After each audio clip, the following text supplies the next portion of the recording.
एक आदमी इधर, एक आदमी इधर। दोनों लोग खोलो ना, अपना आदान प्रदान कर दीजिए। हो गया, चलिए।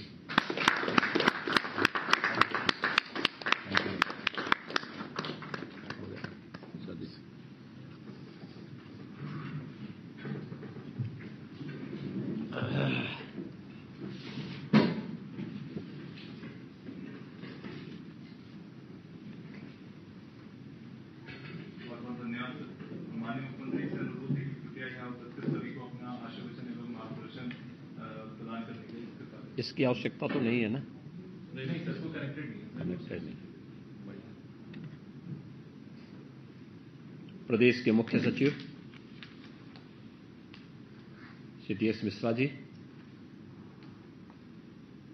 अपर मुख्य सचिव मुख्यमंत्री कार्यालय और प्रदेश के नागर विमानन विभाग श्री एस.पी. गोयल जी,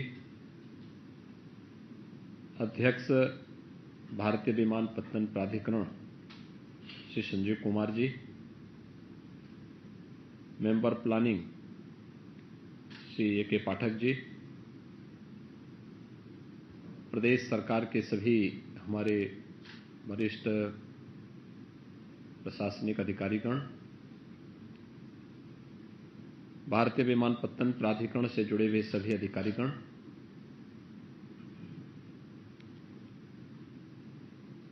आज हमारे लिए अत्यंत महत्वपूर्ण दिन है जब भारत की एक प्रमुख प्राचीन नगरी अयोध्या, जिसे भारत का आम आस्थावान नागरिक अपनी एक पवित्र नगरी के रूप में देखता है, उसे वायु सेवा से जोड़ने के लिए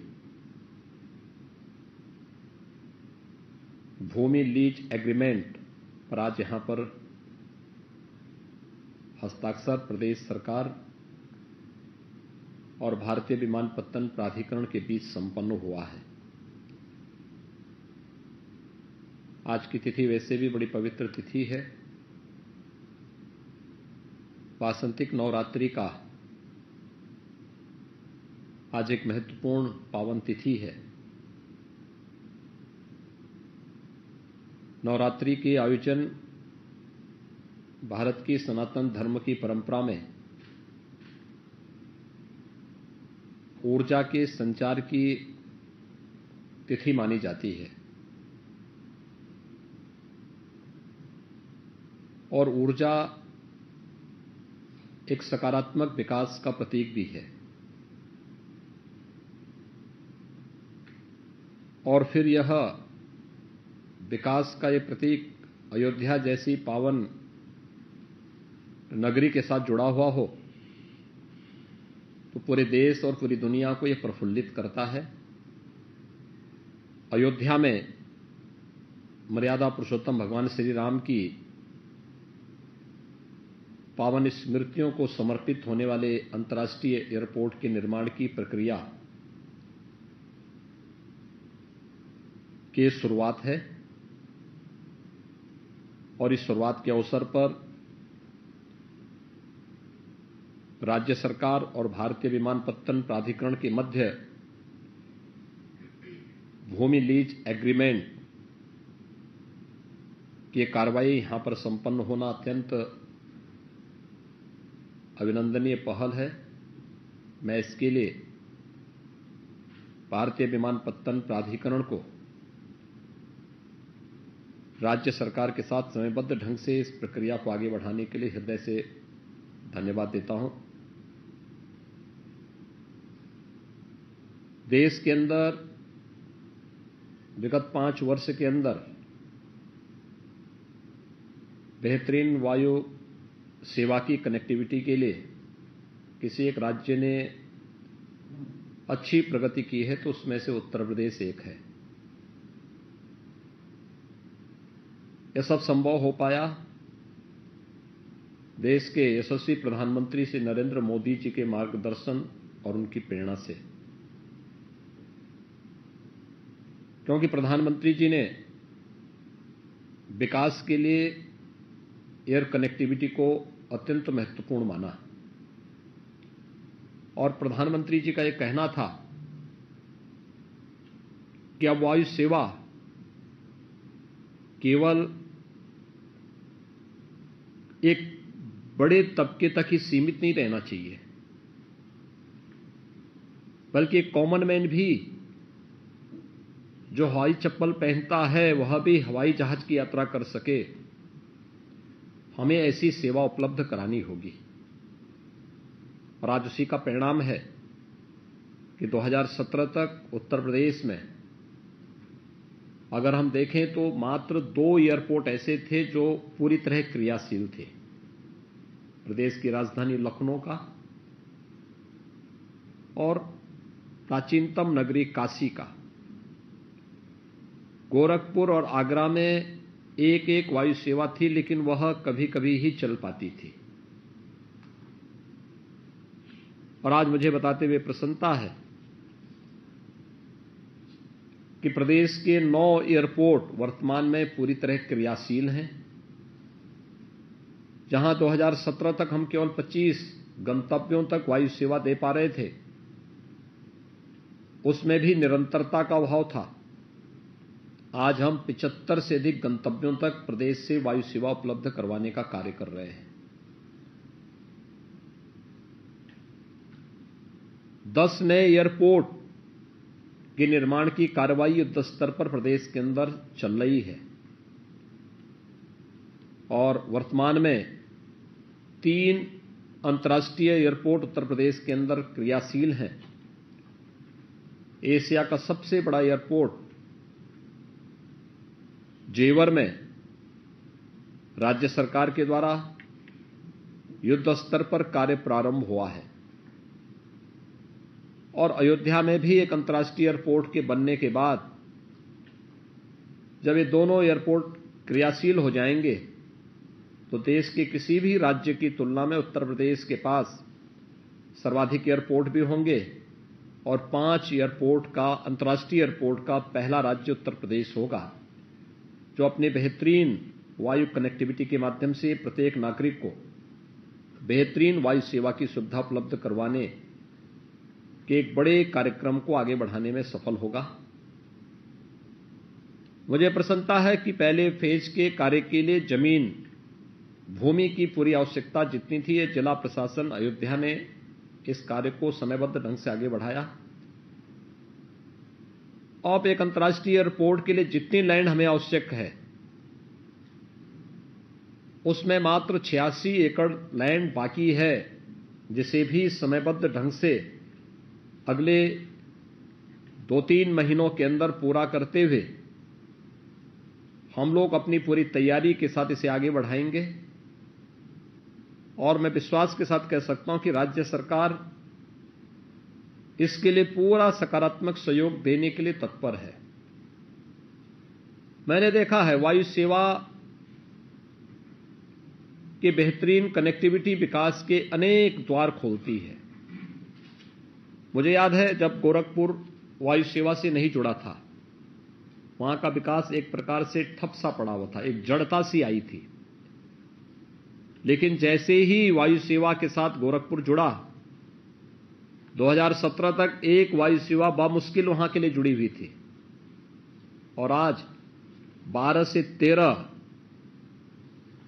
वहां पर वायु सेवा से इतने विमान गोरखपुर में आते हैं और जुड़ी हुई है। जैसे हवाई जहाज की यात्रा एक नई उड़ान होती है, वैसे ही विकास की एक नई उड़ान के साथ गोरखपुर भी तेजी के साथ आगे बढ़ा है। गोरखपुर प्रदेश के अन्य शहर भी, वाराणसी है, लखनऊ है, कानपुर है, आगरा है, बरेली, प्रयागराज, हिंडन, गाजियाबाद में, यानी तेजी के साथ। और मैं देखता हूं कि ज्यादातर जनप्रतिनिधि और समाज के प्रत्येक तबके के नागरिकों की एक हमेशा हमारे सामने डिमांड रहती है कि हमारे क्षेत्र को भी वायु सेवा से जोड़ दिया जाए। जहां वायु सेवा के लिए बड़े एयरपोर्ट बनाना कठिन होता है, वहां लोग मानते हैं कि साहब हमें हेलीकॉप्टर की ही सेवा से जोड़ा जाए।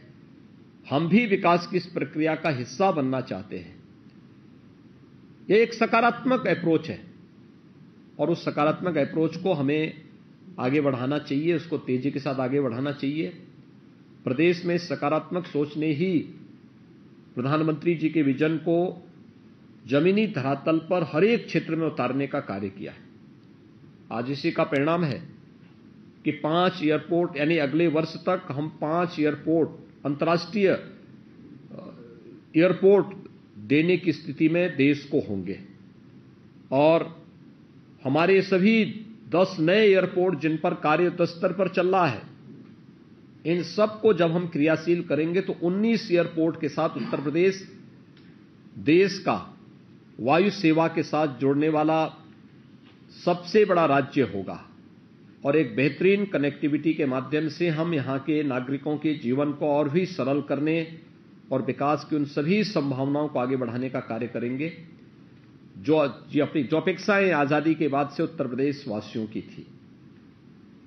यह हमारे लिए लोगों के जीवन को आसान बनाने, अधिक से अधिक युवाओं को रोजगार सृजन करने और विकास की उन सभी संभावनाओं को तेजी के साथ आगे बढ़ाने का एक माध्यम तो है ही, बल्कि प्रत्येक नागरिक की यात्रा को और भी सहज, सरल और सुलभ बनाने के लिए भी यह हमारे लिए एक बेहतर माध्यम बना हुआ है।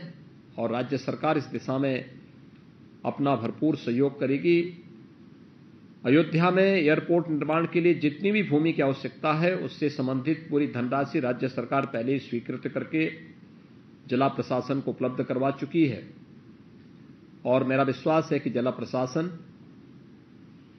जितनी तेजी के साथ शेष 86 एकड़ भूमि भी उपलब्ध करवाएगी, एक अंतर्राष्ट्रीय एयरपोर्ट के लिए फेज 1, 2, 3 में जितनी भी वहां पर हमें भूमि की आवश्यकता पड़ेगी, उस पूरी भूमि को हम लोग वहां उपलब्ध करवाने में सफल होंगे। और समयबद्ध ढंग से हम इस एयरपोर्ट के विकास को आगे बढ़ा करके अयोध्या नगरी को दुनिया की सुंदरतम नगरी के रूप में स्थापित करने, बेहतरीन कनेक्टिविटी को भी आगे बढ़ाने में हम लोग मदद करेंगे। और अयोध्या जब 2023 में मर्यादा पुरुषोत्तम भगवान श्री राम का भव्य मंदिर के निर्माण का कार्य पूरा हो चुका होगा और रामलला अपने स्वयं के मंदिर में विराजमान होंगे, स्वाभाविक रूप से उस समय हमें फिर से हजारों वर्ष पुरानी उस विरासत को, जब भगवान राम लंका से अयोध्या आए थे तो पुष्पक विमान से आए थे, हमें रामलला के अपने भव्य मंदिर के निर्माण के साथ विराजमान होने के साथ ही इस एयरपोर्ट को क्रियाशील करने की तैयारी भी अपनी करनी चाहिए। राज्य सरकार का भरपूर सहयोग इस दिशा में प्राप्त होगा और जो भी जिस प्रकार के सहयोग विकास के लिए आवश्यकता पड़ेगी, हम लोग उसके लिए पूरी मदद करने को तैयार हैं। मैं एक बार फिर से भारतीय विमानपत्तन प्राधिकरण और राज्य सरकार के द्वारा आज यहाँ भूमि लीज एग्रीमेंट की इस कार्रवाई को सफलतापूर्वक आगे बढ़ाने के लिए दोनों संस्थाओं को हृदय से धन्यवाद देता हूं और विश्वास व्यक्त करता हूं कि हम लोग विकास की इस प्रक्रिया को एक निरंतरता देते हुए अयोध्या और उत्तर प्रदेश के सभी नगरों के विकास के लिए, क्योंकि ये विकास केवल विकास नहीं, उत्तर प्रदेश की अर्थव्यवस्था को भी एक नई ऊंचाई तक पहुंचाने का हमारा एक माध्यम बनेगा। उत्तर प्रदेश के युवाओं को रोजगार, अधिकाधिक रोजगार उपलब्ध करवाने का भी एक महत्वपूर्ण ये माध्यम बनेगा। इस प्रक्रिया को हम पूरे सकारात्मक भाव के साथ आगे बढ़ाने का कार्य करेंगे। मैं एक बार फिर से आप सबको हृदय से धन्यवाद देता हूं। आप सभी को रामनवमी की भी हृदय से बधाई और शुभकामनाएं। धन्यवाद। जय हिंद।